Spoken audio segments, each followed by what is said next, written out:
My sister leaned in at Christmas dinner and whispered, "Stay quiet," when our parents announced they were giving her the family lake house.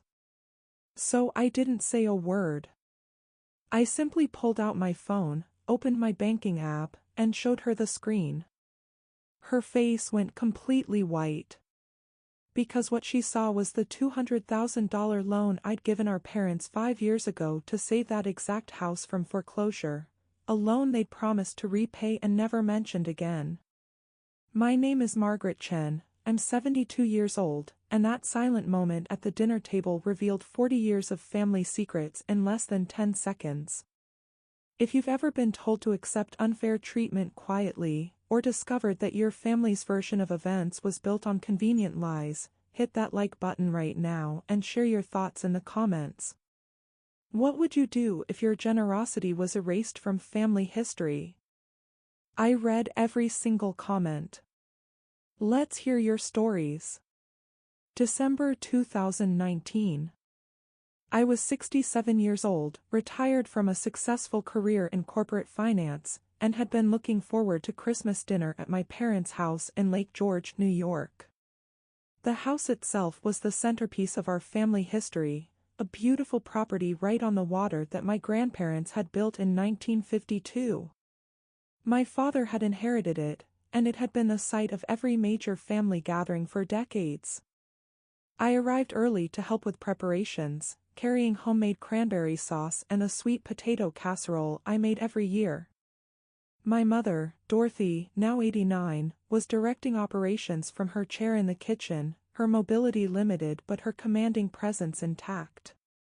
My father, Richard, 91, was napping in his recliner in the living room. "Margaret," finally, Mom said when I walked in. "The turkey needs basting. Your sister called, she'll be late." Some last-minute thing with the kids. My sister Linda was always late, always had an excuse, but was always forgiven. That was the pattern we'd established over 60-plus years. I basted the turkey, set the table, arranged the side dishes, and generally made myself useful. Linda arrived an hour later with her husband Frank and their adult children, Jessica and Michael, both in their 30s. Sorry. Linda breezed in, barely removing her designer coat before heading to the living room. Traffic was impossible. It was 3 p.m. on Christmas Day. There was no traffic. But I said nothing, just continued preparing the meal. We finally sat down to eat at 4:30. The dining room table was set with my grandmother's china, the good silver, crystal glasses catching the light from the chandelier. Dad sat at the head of the table, Mom to his right, Linda to his left. I was positioned further down, next to my nephew Michael, who was absorbed in his phone. Dinner conversation flowed in the usual patterns. Linda talked about her recent cruise, her renovated kitchen, Jessica's new job at a marketing firm. Frank discussed his golf handicap. Mom asked about the grandchildren's lives. Dad ate quietly, occasionally nodding. I contributed when asked direct questions but mostly listened. This was normal. Linda had always been the favored child, the one whose accomplishments were celebrated loudly while mine were acknowledged briefly. She'd married well, had kids, lived the life our parents understood and approved of.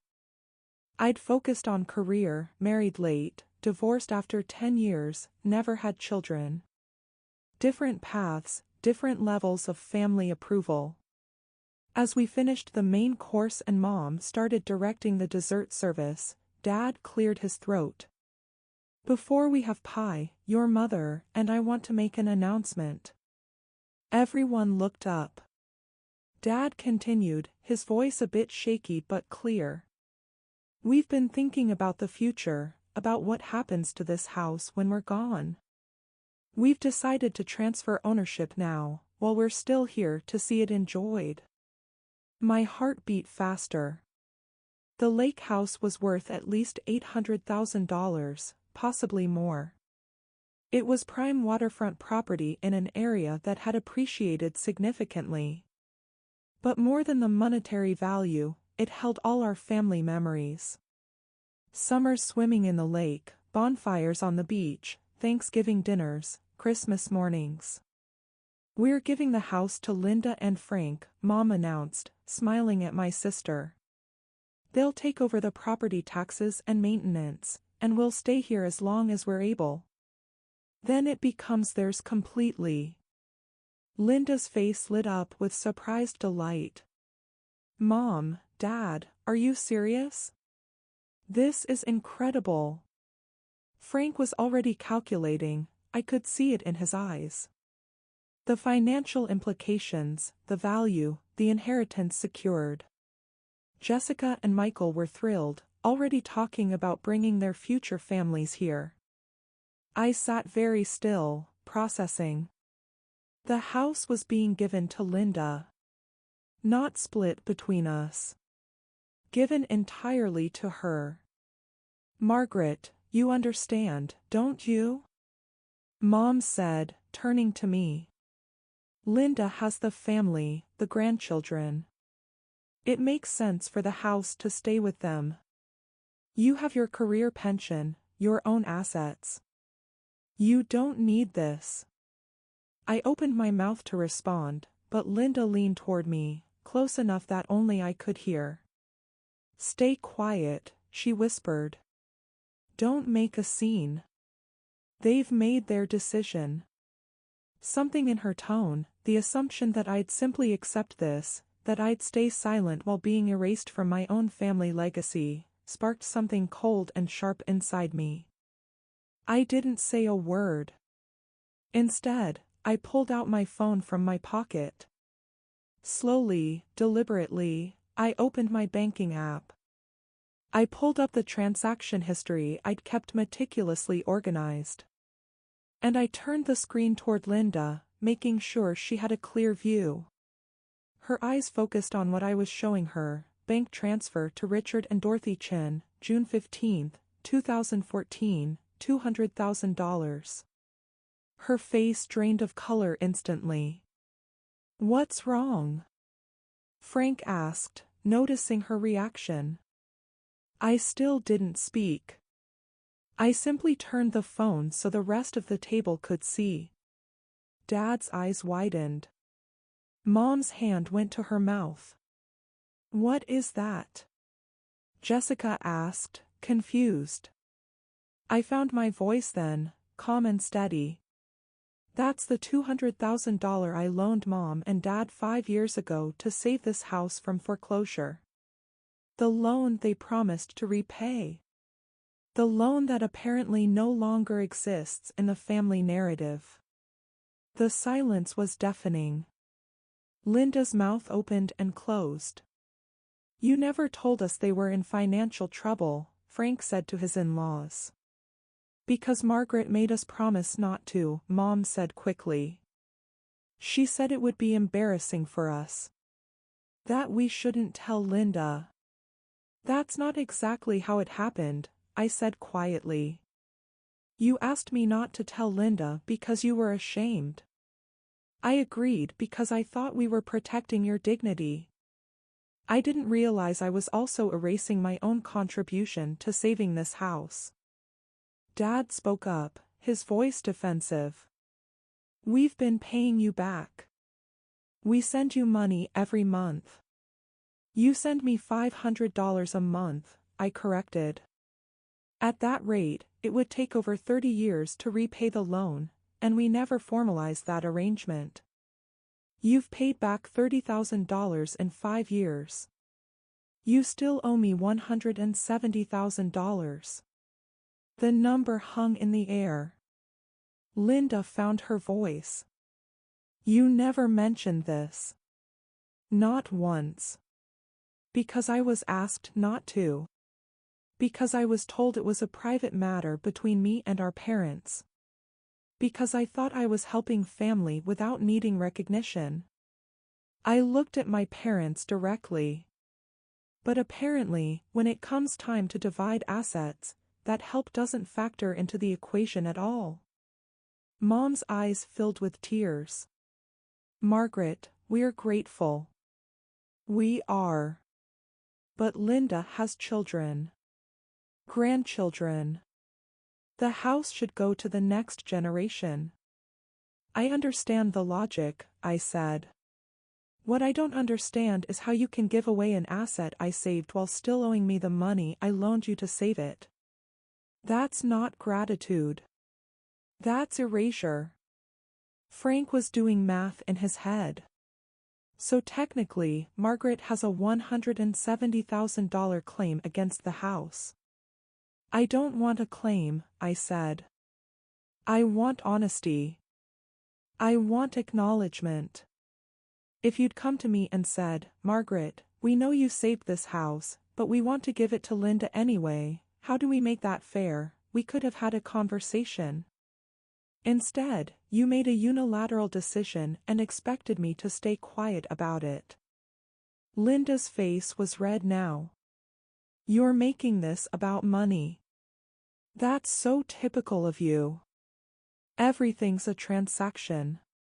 You're right, I agreed. This is about money. My money. That saved the house you're being given. If we're not going to talk about that, then we're just pretending. And I'm done pretending. If you're watching this and feeling something right now, do me a favor. Hit that like button, share this with someone who needs to hear it, and drop a comment below. Have you ever been told to stay quiet about unfair treatment? What did you do? I want to know your story. Dad tried to restore order. Let's all calm down. We can figure this out. There's nothing to figure out, I said, standing up. You've made your decision. You're giving Linda the house. That's your right. But I'm making my decision too. I'm calling the loan. I want the $170,000 you still owe me, in full, within 90 days. Mom gasped. Margaret, we don't have that kind of money.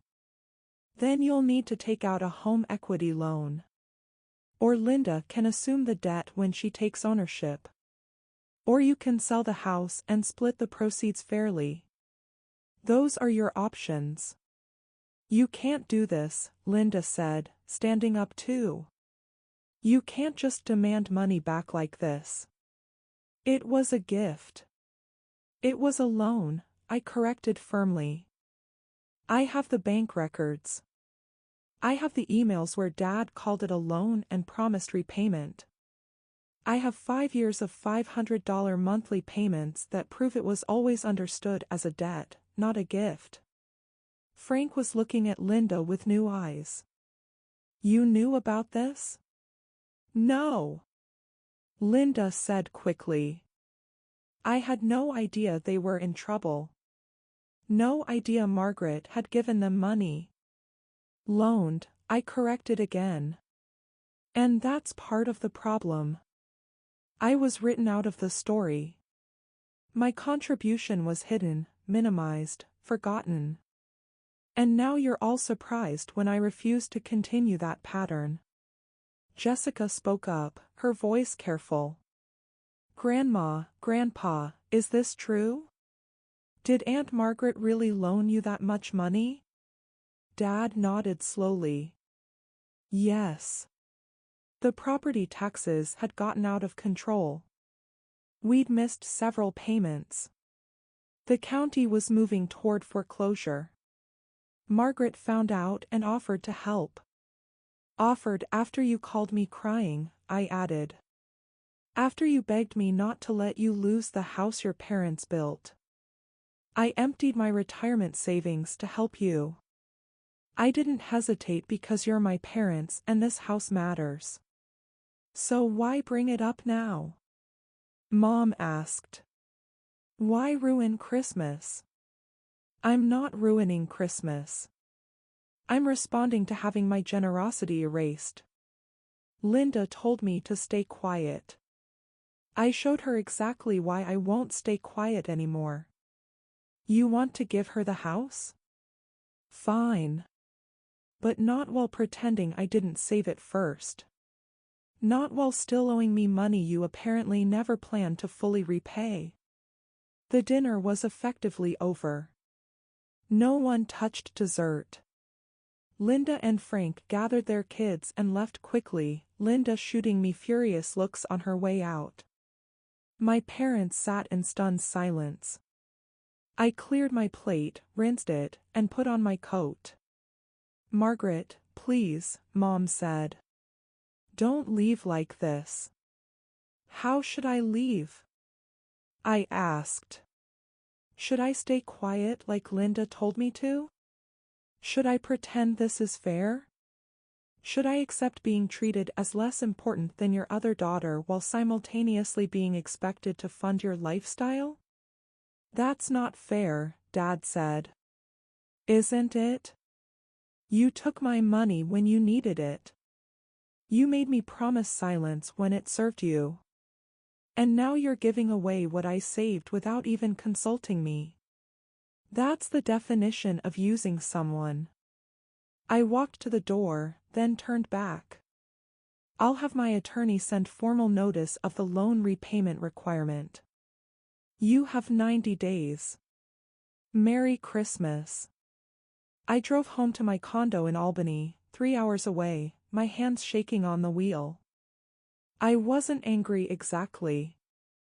I was clear. Clarity felt like ice water in my veins, sharp and cold and absolutely focused. For years, I'd accepted my role as the less favored child. The one who succeeded professionally but failed at the life markers my parents valued. No husband, no kids, no traditional family structure. I'd internalized that maybe I deserved less consideration, less inheritance, less love. But that loan changed the equation. I'd saved their house. I'd given them financial security when they had none. And they'd taken it, hidden it, and then proceeded as if it never happened. That wasn't about different life choices or varying levels of favor. That was about being used. The next week, my attorney, Gerald Hoffman, reviewed everything. The bank transfers, the emails, the partial repayment history. You have an airtight case, he said. This is clearly a loan with documented repayment attempts. If they can't pay, you could place a lien on the property. I don't want to take their house, I said. I want them to acknowledge reality. I want Linda to understand that her inheritance was funded by my sacrifice. Calling the loan will force that conversation, Gerald agreed. He sent the formal notice. 90 days to repay $170,000 or face legal action, including potential liens against the Lake George property. My phone exploded. Linda called 5 times before I answered. How could you do this to them? To us? That house is supposed to be mine. The house you were gifted exists because I saved it. If you want it, you can pay the debt. We don't have $170,000. Then Mom and Dad need to reconsider their estate planning. Or you can take out a loan. Or they can give you the house and you can owe me the money. I don't care how it's solved. But it will be solved. Frank got on the line. Margaret, be reasonable. We can work something out. Maybe you take a percentage of the house value instead? I don't want a percentage. I want what I'm owed. You're a financial planner, Frank.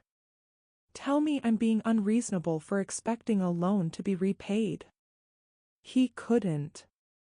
Because I wasn't. My parents tried a different approach. Mom called crying about how I was destroying the family. Dad sent a letter about disappointment and betrayal. I responded to both with the same message: I'm not destroying anything. I'm requiring honesty. Pay back what you borrowed, or we adjust the estate plan to reflect reality. The 90 days ticked by. Slowly, the family dynamic shifted. Linda started realizing that taking the house meant assuming debt she couldn't afford. Frank ran the numbers and saw that borrowing $170,000 would eat up years of their cash flow. My parents, faced with actually having to repay what they owed, began to understand the weight of what they'd done. On day 70, Dad called. "What if we split the house?" he asked quietly. "Split it how?" "You and Linda co-own it. We transfer it to both of you equally. Your loan gets credited against your half. Linda takes her half clear. When we die, the house is yours together." I considered it. "And when you're gone, Linda and I have to make joint decisions about a property that she thinks should be entirely hers?" "You'd have to work together. Be sisters again." "We haven't been sisters in a long time, Dad. We've been unequal competitors for your approval. And Linda won that competition. This isn't about the house anymore. It's about whether you're capable of treating your children fairly." He was quiet for a long moment. "We haven't, have we? Treated you fairly?" "No. You haven't. And the loan is just the most concrete example of a pattern that's existed my whole life. Linda gets the emotional support, the enthusiasm, the inheritance. I get the emergency calls when you need money and then silence when it's time to acknowledge what I did." "I'm sorry," he said, and he sounded like he meant it. "Your mother and I, we've had traditional values. Linda's life looked like what we understood. Yours was foreign to us. We didn't know how to celebrate your success when it looked so different from what we'd imagined. So you just didn't celebrate it at all. We should have. You built an extraordinary career. You've been financially independent your whole life. You've helped us when we needed it without judgment. You deserved better from us." Yes, I did. We agreed on a revised plan. The house would be sold after both my parents passed. The proceeds would be split 60-40, with me receiving the larger share to account for the loan. Linda would get $100,000 immediately from my parents' liquid assets to offset the difference. I'd forgive $70,000 of the remaining debt. It wasn't perfect. But it was acknowledgement. 30 days later, we had a family meeting at a neutral location, a conference room Gerald arranged. Linda, Frank, my parents, me, and our attorneys. The new estate plan was presented. Linda's face was tight with anger throughout. "So she gets more because she had money to loan you?" "She gets more because she saved our house," Dad said firmly. "That has value. And we should have recognized it from the beginning." Linda looked at me. "Are you happy now? You've gotten your way. You've split our family." "I didn't split our family," I said quietly. "Our family was already split. I just stopped pretending it wasn't. You told me to stay quiet. I chose not to. That's the only difference."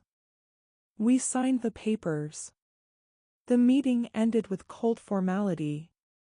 No hugs, no warmth, just legal documents and witnesses. For 2 years, Linda and I barely spoke. We'd exchange brief texts on birthdays. She didn't invite me to family events. I didn't reach out. Our parents, growing frilier, tried occasionally to broker peace. Mom died in early 2022 at 91. The funeral was civil but distant. Linda and I sat on opposite sides of the church. Dad followed 6 months later. His service was similar, pain and grief mixed with unresolved family tension. The house was sold in 2023. It went for $950,000. After expenses, the proceeds were distributed according to the estate plan. I received approximately $520,000. Linda received $430,000. The check arrived by mail. I stared at it for a long time. This money represented my parents' lives, their legacy, their final statement about my value to them. It also represented years of being overlooked, dismissed, treated as lesser. The loan I'd made was finally, fully repaid with interest and acknowledgement built in. Last month, Linda called me. First time in over a year. "I've been thinking," she said without preamble. "About that Christmas dinner. About what I said to you." "Stay quiet," I recalled. Yeah. That. I was wrong. I was so focused on getting the house that I didn't think about what you'd done to save it. I didn't think about how you'd been erased from the story. I just wanted what I thought I deserved. "What made you call now?" I asked. "Jessica. My daughter. She's going through something similar with her in-laws. Being taken for granted financially. Being told to stay quiet about unfair treatment. She asked my advice. And I realized I'd done the same thing to you that her in-laws are doing to her." "What did you tell her?" "I told her not to stay quiet. To demand fairness. To refuse erasure. And then I realized I needed to call you. We talked for 2 hours. Not resolving everything, not magically fixing decades of dysfunction. But starting. Acknowledging. Being honest. I was jealous of you," Linda admitted. "Your success, your independence. I built my identity around being the favored daughter, the one who did everything right. But when push came to shove, you were the one with actual resources. The one they called when they needed real help. That hurt. Being the emergency contact isn't the same as being loved," I said. "I know. But you were both. We just showed it badly. And I enforced that bad treatment by telling you to stay quiet when you should have been screaming. We meet for coffee now, occasionally. We'll never be close the way sisters should be. Too much history, too much pain. But we're honest. That's something. I'm 72 now. That Christmas dinner 5 years ago changed everything. Not just my relationship with my family, but my understanding of my own worth. For decades, I'd accepted being less favored, less celebrated, less valued. I'd internalized that maybe I deserved that treatment because my life choices were different. The loan situation forced me to confront a harder truth: I was being used. My success was convenient when they needed money but threatening when it came time to distribute assets. My independence was admirable from a distance but uncomfortable up close. My choice to remain childless was accepted but never really respected. When Linda leaned in and told me to stay quiet, she was asking me to collaborate in my own erasure. To let the family narrative continue where I was the footnote, the helper, the one who didn't need consideration because I was too capable to need anything. I answered without words because words would have been argued with. That bank statement was irrefutable. It was proof that I mattered, that my contribution was real, that erasing me had consequences. Sometimes the most powerful thing you can do is show evidence. Not explain, not justify, not beg for recognition. Just present facts and let them speak. My silence at that table was louder than any argument I could have made. Before we end this story, I need 3 things from you. First, hit that like button if this resonated with you in any way. Second, share this with someone who's been told to stay quiet about unfair treatment, someone who needs permission to demand acknowledgement. Third, comment below and tell me your story. Have you ever been erased from a family narrative? Have you ever had to demand credit for what you contributed? What happened when you refused to stay quiet? I read every single comment because your experiences matter. Your voice matters. Remember, staying quiet doesn't keep the peace. It just allows injustice to continue unchallenged. You are not obligated to accept erasure for the comfort of others. Your contributions have value whether or not your family acknowledges them. And sometimes, the only way to be heard is to stop explaining and start showing evidence. My name is Margaret Chen, I'm 72 years old, and that Christmas dinner taught me that silence can be strategic. Not the silence of acceptance, but the silence of power. The silence that says, I don't need to argue. I have receipts. Don't stay quiet when it means disappearing. Stay quiet only when your evidence speaks louder than words ever could.